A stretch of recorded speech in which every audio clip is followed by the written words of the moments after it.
I've got a couple of questions, and then Senator Capito is going to ask some questions, and then we'll probably go to a closing statement. But last August, EPA proposed, this is be a question, I think, for Administrator Shaw and for Mr. Shaw, for both of you. But last August, the EPA proposed to amend its regulations for the risk management program, as you probably know, which is an important program to help businesses avoid and address hazardous chemical accidents. EPA's proposed changes would improve the accident prevention program, enhance emergency preparedness, and increase public availability of chemical hazard information. The goals of these changes is to improve public awareness, and to improve preparedness, and to improve safety. However, the Association of American Railroads, I'm told, of which Norfolk Southern is a member, submitted comments to EPA expressing concern about the proposed changes. Those comments assert that the safety requirements that EPA proposed would, this is a quote, have limited use, close quote. And let me just ask Administrator Shaw, can you explain how the risk management program and EPA's recent proposed changes will help protect the health and safety of first responders and the local community? And then I'll turn to Mr. Shaw. But Ms. Shaw. Oh, sure. Yeah, Administrator Shaw, can you explain how the risk management program and EPA's recent proposed changes will help protect the health and safety of first responders and the local community? Thank you, Chairman Carper. Certainly, accident prevention is a top priority at EPA. The risk management program rule has been successful in reducing the frequency of accidental releases at regulated facilities. But as I understand it, it doesn't pertain to rail transport. So there's work that we can do there to try to protect first responders who are responding to derailments and releases resulting from rail accidents. Okay. Mr. Shaw, does Norfolk Southern oppose EPA's proposed changes to the risk management program to enhance our preparedness for chemical accidents? Senator, I apologize. I'm not familiar with that program. I'm happy to review the legislation or the program and discuss it with you further. I have a sincere appreciation for the first responders from Ohio and Pennsylvania, some of whom are joining me on this panel, and West Virginia, who ran to the scene. As a result, we just announced yesterday a regional first responder training center that will support the first responders of Ohio, Pennsylvania, and West Virginia. And every year, we train approximately 5,000 first responders, and so we are committed. Is that in the states in which you operate? Yes, sir. No. Okay. All right. Last question. This is really a question for all of you, and Mr. Brewer, I'll start with you. And but the question's for all witnesses. My colleagues, including certainly a ranking member, have heard me say that in adversity lies opportunity. That's Einstein. Pretty smart guy. Most people remember Einstein for saying the definition of insanity is to do the same thing over and over again and expect a different result. That might be pertinent here today as well, but I always believe that in adversity lies opportunity, and that's the way I approach life, and I think it's the way a lot of us approach life. But the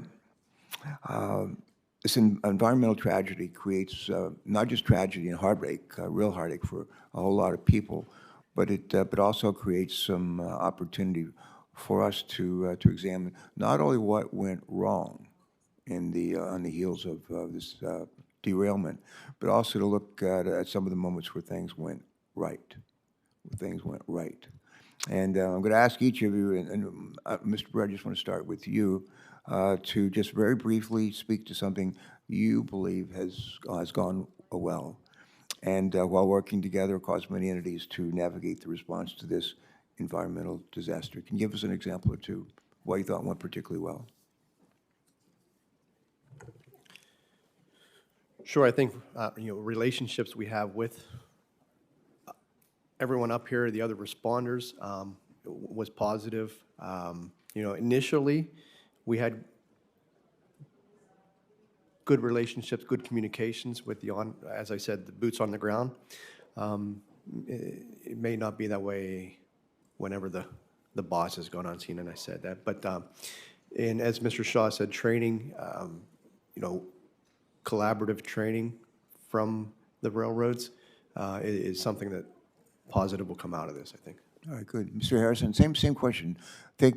Share with us something you think has gone well and needs to be lifted up. Go ahead.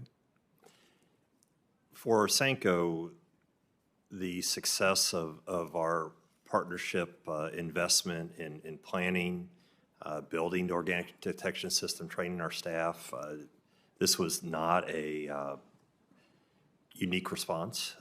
We get several hundred reports of potential spills a year from the National Response Center.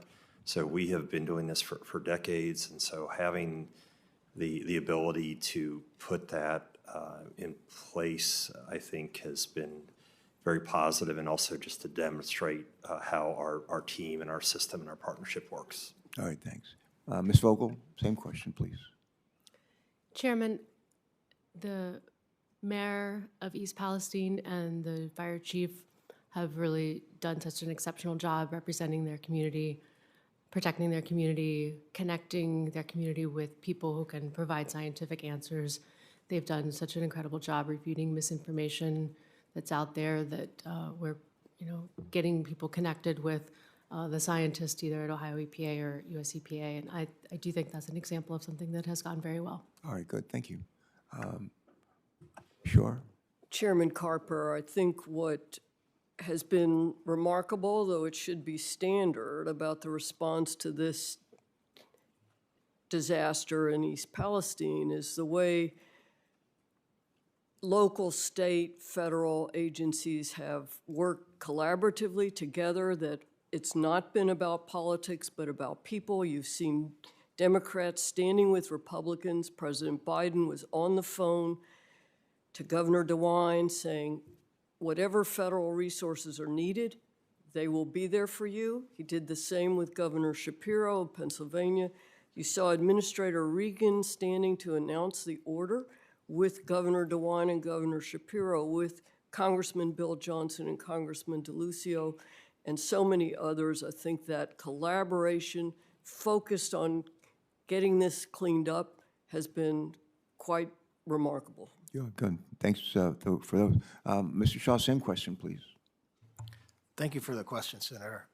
I've been really clear that I'm focused on the environmental cleanup and helping East Palestine thrive. The things that have gone really well have been the coordination and the collaboration that we've received from the folks at this table. And I've made a personal commitment to Secretary Buttigieg and Governor DeWine and Mayor Conaway and Fire Chief Drabeck and Governor Shapiro and Administrator Regan that we're going to do everything it takes. I have a genuine affection for the folks of East Palestine, which I know several of my peers on this panel do as well. And when you walk around town, you're starting to see these yard signs pop up. And the yard signs say, "We are East Palestine." And it goes on to say, "Welcome to America's greatest comeback story." And Senator, I want to make sure that that happens.